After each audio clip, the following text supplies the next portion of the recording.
ನಮಸ್ತೆ. ಇವತ್ತಿನ ವಿಡಿಯೋದಲ್ಲಿ ನಾನು ಒಂದು ಯೂಸ್ಫುಲ್ ಆಗಿರುವಂಥ ಮಾಹಿತಿನ ತೋರಿಸ್ತಾ ಇದ್ದೀನಿ. ಇದು ಎಲ್ಲರಿಗೂ ಯೂಸ್ ಆಗುವಂಥದ್ದು. ನಿಮ್ಮ ಮನೆ ಹತ್ರನೂ ಇದೇ ರೀತಿ ಯಾವುದಾದ್ರೂ ಗ್ಯಾಸ್ ಪೈಪ್ನ ಹಾಕೋದಕ್ಕೆ ಬಂದಿದ್ದಾರಾ? LPG ಗ್ಯಾಸ್ ಪೈಪ್ನ ಅಂಡರ್ಗ್ರೌಂಡಲ್ಲಿ ಹಾಕೋದಕ್ಕೆ ಬಂದರೆ ಸ್ವಲ್ಪ ಎಚ್ಚೆತ್ಕೊಳ್ಳಿ. ಯಾಕಂದರೆ ಗ್ಯಾಸ್ ಪೈಪ್ ಹಾಕೋ ಜಾಗದಲ್ಲೇ ನೀರಿನ ಪೈಪ್ ಕೂಡ ಇರುತ್ತೆ. ಆ ಪೈಪ್ನ ಅವ್ರು ಗಮನಿಸೋದಿಲ್ಲ. ಯಾಕಂದರೆ ಅಂಡರ್ಗ್ರೌಂಡಲ್ಲಿನೇ ಅವರು ಪೈಪ್ನ ಹಾಕೋದ್ರಿಂದ ಅವ್ರಿಗೆ ಗೊತ್ತಾಗೋದಿಲ್ಲ. ಮೇಲ್ಗಡೆಯಿಂದ ಹಾಕೋದಿಲ್ಲ, ಅದನ್ನೆಲ್ಲ ಒಳಗಡೆಯಿಂದನೇ ಮೇಲೆ ಏನೂ ಡ್ಯಾಮೇಜ್ ಆಗದೆ ಇರೋ ರೀತಿಯಲ್ಲಿ ಒಳಗಡೆಯಿಂದ ಹಾಕೋದ್ರಿಂದ ಅವ್ರಿಗೆ ಕೂಡ ನೀರಿನ ಪೈಪ್ ಇದೆಯೋ ಇಲ್ವೋ ಅನ್ನೋದು ಗೊತ್ತಾಗೋದಿಲ್ಲ.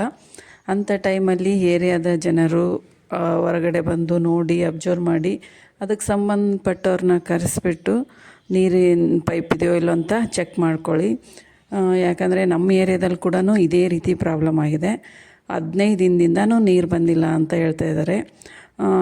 ನಮಗೆ ನಮ್ಮ ಮನೇಲಿ ಬೋರ್ ಇರೋದ್ರಿಂದ ನಮಗೆ ಅದ್ರ ಬಗ್ಗೆ ಗೊತ್ತಾಗಿಲ್ಲ. ಹೊರಗಡೆ ಜನ ತುಂಬಾ ಕಷ್ಟಪಟ್ಟಿದ್ದಾರೆ. 15 ದಿನದಿಂದ ಟ್ಯಾಂಕರ್ನ ಕರೆಸ್ಬಿಟ್ಟು ನೀರನ್ನು ಹಾಕ್ಸ್ಕೊಂಡು ಜೀವನ ಮಾಡ್ತಾಯಿದ್ದಾರೆ. ದಯವಿಟ್ಟು ಎಲ್ಲರೂ ಎಚ್ಚೆತ್ಕೊಳ್ಳಿ. ಯಾಕಂದರೆ ನೀರಿನ ಪೈಪ್ ಹೊಡೆದ್ರೆ ತುಂಬಾ ಕಷ್ಟ ಆಗುತ್ತೆ.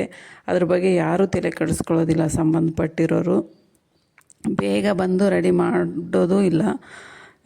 ಅವರು ಗ್ಯಾಸ್ ಪೈಪ್ನವರು ಅವ್ರ ಕೆಲಸ ಅವ್ರ ಪಾಡಿಗೆ ಅವ್ರ ಕೆಲಸ ಅವ್ರು ಮಾಡ್ಕೊಂಡು ಹೋಗ್ತಾ ಇರ್ತಾರೆ. ಆದರೆ ನೀರಿನ ಪೈಪ್ ನೋಡಿದ್ರೆ ತುಂಬಾ ಸಮಸ್ಯೆ ಆಗುತ್ತೆ ಜನರಿಗೆ.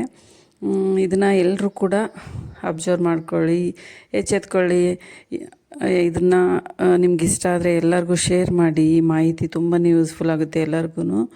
ನಿಮ್ಮ ಏರಿಯಾದಲ್ಲಿ ಮಾಡೋದಕ್ಕೆ ಬಂದಾಗ ನೀವು ಎಚ್ಚರಿಕೆಯಿಂದ ನೀರಿನ ಪೈಪ್ ಇದೆಯೋ ಇಲ್ಲೋ ಅನ್ನೋದನ್ನು ಗಮನಿಸ್ಕೊಳ್ಳಿ. ನೀರು ಪೈಪ್ ಹೊಡೆದಿರೋದು ಸರಿ ಹೋಗೋವರೆಗೂ ಕೆಲಸ ಮಾಡಬಾರ್ದು ಅಂತ ತಡೆದಿದ್ದಾರೆ. ನಮ್ಮ ಏರಿಯಾದಲ್ಲಿರೋ ಕೆಲವೊಬ್ಬರು ಬಂದು ಅವ್ರನ್ನ ಕೆಲಸ ಮಾಡೋರನ್ನ ನಿಲ್ಲಿಸಿದ್ದಾರೆ.